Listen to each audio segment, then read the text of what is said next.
बहुत ही important graph है इस चैप्टर का, और इसे समझना बहुत ज़रूरी है क्योंकि माइल्ड स्टील के लिए है। किसके लिए है? माइल्ड स्टील है, जो लगभग लगभग क्या मानी जाती है? परफेक्टली इलास्टिक बॉडी मानी जाती है।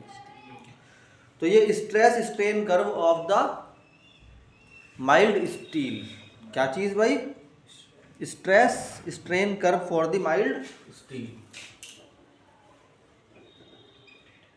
स्ट्रेस स्ट्रेन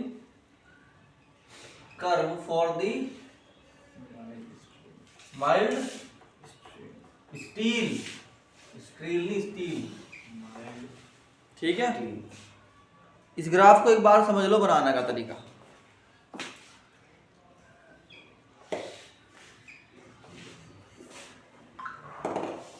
ठीक, इधर बनाओ क्या?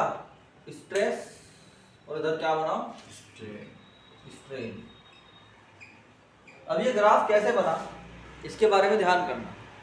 ठीक, मान लो कि हमारे पास एक वायर थी स्टील की, जिसको हमने हैंग किया हुआ था फ्रॉम समवेयर अपर, और उसकी कोई लेंथ थी। सिंपल सी बात है, स्टील की एक वायर लेके आओ, उसको ऐसे टांग दो, ऐसे हैंग कर दो। ठीक, मान लो कि तुमने इसके ऊपर नीचे एक बकेट बांध दिया, एक बॉक्स टाइप को, प्लास्टिक का, वेटलेस है ये। ठीक, क्या कर दिया? एक वेटलेस सा बकेट इसके अंदर बांध दिया। अब तुम क्या करते हो? तुमने इसके ऊपर एक मान लो एक छोटा सा कॉइन डाला, कॉइन। ठीक, उस कॉइन को डाला और फिर ये चेक करा कि ये कितना खींचता है। क्या चेक किया भाई? बात को समझो। ये क्या है? जो कॉइन डाला, ये तो नीचे की तरफ को लगा, क्या फोर्स। क्रॉस सेक्शन एरिया इसका क्या है? एफ अपॉन ए। तो यहाँ से मिलेगा हमें क्या? बहुत आराम से निकाल सकते हो, क्रॉस सेक्शन एरिया तुम्हें पहले से मालूम है, और बस तुम्हें करना क्या है? इसको डिवाइड बाई ए करना है, एफ अपॉन ए। एफ क्या होता है? एम जी, तुम्हें मालूम है पहले से ही। बोलो, मतलब अगर मैं लिखूं इसको तो लिख सकता हूं कि भाई F upon A equal to M G upon A equal to stress. बोलो, तुमने एक, अब ये तो एफ अपॉन ए आ गया तुम्हारा स्ट्रेस, ऐसे निकाल लोगे स्ट्रेस को। अगर तुम्हें निकालना है स्ट्रेन, तो तुम क्या करोगे? इसकी ओरिजिनल लेंथ तो पहले मेजर कर लो, ये कितनी थी सर? एल। और जब वो हर बार बढ़ती है तो कितनी बढ़ती है? Delta L. तो तुम्हें स्ट्रेन अगर निकालनी है, देन यू विल डू कि स्ट्रेन बराबर होता है भाई डेल्टा एल अपॉन एल। तो तुम स्ट्रेस कहां से निकालोगे? यहां से, और स्ट्रेन कहां से निकालोगे? यहां से, और स्ट्रेस निकालोगे।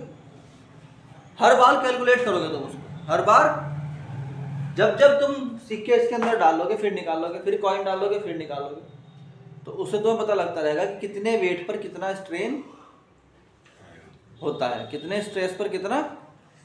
और जब तक ये टूट ना जाए अपने बोर्ड से, कौन? वायर, तब तक तो ये एक्सपेरिमेंट करते ही रहते हैं, करते ही रहते हैं, और एंड में क्या होता है? हमें इसका पूरा ग्राफ मिल जाता है। तो अब हमने जब ये डाटा पुट किया किसी ग्राफ में, तो हमें ये ग्राफ इस तरह से मिला।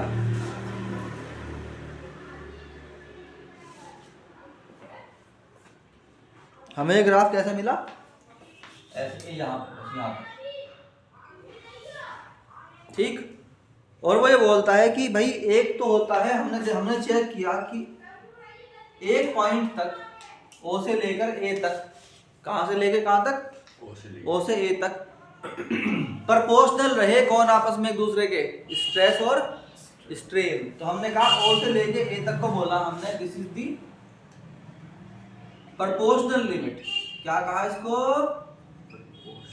Proportional limit. मतलब हम क्या करते गए? वेट बढ़ाते गए, निकालते गए, वेट बढ़ाते गए। अभी एक कॉइन था, फिर कितने कर दिए? फिर कितने कर दिए?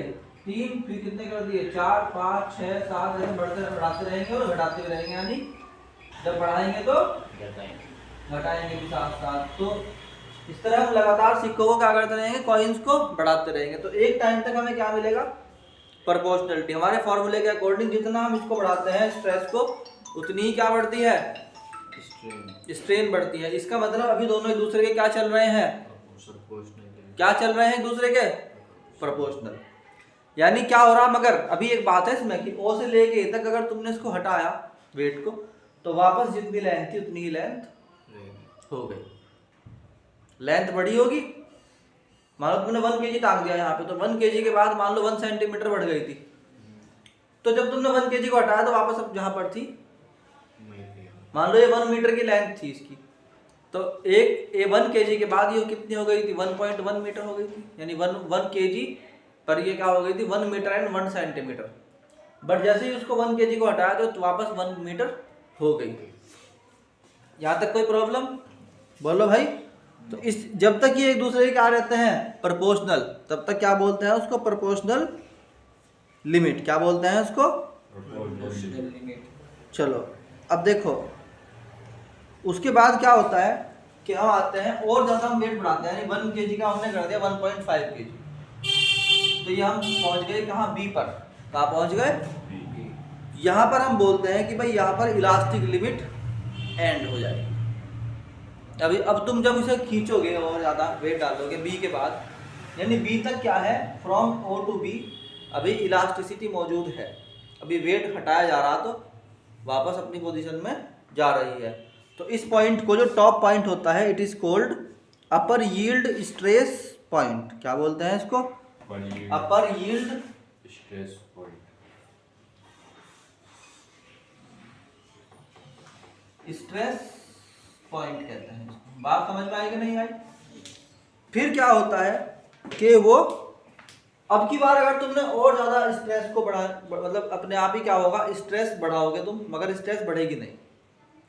अब स्ट्रेस घटाने पर भी क्या होगा, स्ट्रेन बढ़ेगी, बट क्या होगा, स्ट्रेस डाउन होगी। दैट इज, स्ट्रेन तो बढ़ रही है, अब वेट कम करने से स्ट्रेन बढ़ रही, बट स्ट्रेस कम हो रहा। ठीक है, तो हम क्या बोलते हैं इसको कि भाई ये क्या है, लोअर, ये पॉइंट क्या कहलाता है, लोअर यील्ड स्ट्रेस पॉइंट। समझ में आ गई बात। अब देखो आगे जाके क्या होता है, फिर हम इसे और खींचते हैं, यानी इसके ऊपर और लोड डालते हैं। तो लोड डालने पर क्या होता है, एक पॉइंट ऐसा आता है कि बस अब ये इसे बोलते हैं बस टूटने वाला, भाई आखिरी पॉइंट है ये, इसे बोलते हैं D point. That D is the ultimate yield stress point. ठीक है, नहीं है। और फाइनली फिर क्या होता है, और बढ़ाओगे अगर तुमने 5-6 किलो इसके अंदर मतलब और बढ़ा दिया, तो एक टाइम पर क्या होगा, ई पे ये फ्रैक्चर टूट गई, वायर टूट गई।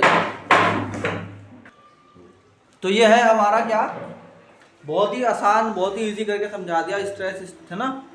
तो ये जो लंबा, ये जो एरिया है ई से, सी से लेके ई तक का, मान लो कि तो तुम्हें 2 ग्राफ दिए गए, 2 ग्राफ में यहाँ तक तो सेम है, सी तक, ए और सी के बाद ई तक डिफरेंट है, और तुमसे पूछा कि ज़्यादा इलास्टिक कौन है, तो तुम बताओगे कि जो ज़्यादा मजबूत कौन है। तो तुम क्या कहोगे, जिसका ये वाला लंबा ग्राफ वो उतना ज़्यादा मजबूत है। दोबारा समझ लो, एक नीट में क्वेश्चन आता है, उसमें 4 ग्राफ होते हैं, ठीक है नहीं, और तुमसे पूछा जाता है ए बी सी डी में सबसे ज़्यादा मजबूत कौन सा है।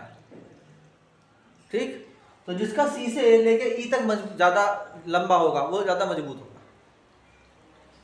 जिसकी लेंथ सी से लेके ई तक ज़्यादा होगी वो क्या होगा, ज़्यादा मजबूत होगा। जिसकी लेंथ ओ से लेके बी तक ज़्यादा होगी वो ज़्यादा इलास्टिक होगा। आई कि नहीं आई बात समझ में। ये बात अब लिखना में, इसके बाद लिखना, मतलब ये ग्राफ के बाद लिखना कि ग्रेटर अगर है कौन, ओ बी, तो क्या होगा, मोर इलास्टिक। और अगर ग्रेटर है कौन, सी है, सी ई, तो क्या होगा, मोर स्ट्रॉन्ग मटेरियल। मटेरियल जब इंजीनियरिंग में चेक करा जाता है, इस तरह चेक करा जाता है, क्योंकि ग्राफ बना हुआ आता है उसका। आगे समझ में कि नहीं, ये नीट के क्वेश्चन मिल गए तुम्हें 2 यहीं से। ठीक है, तो ये था तुम्हारा स्ट्रेस स्ट्रेन कर्व।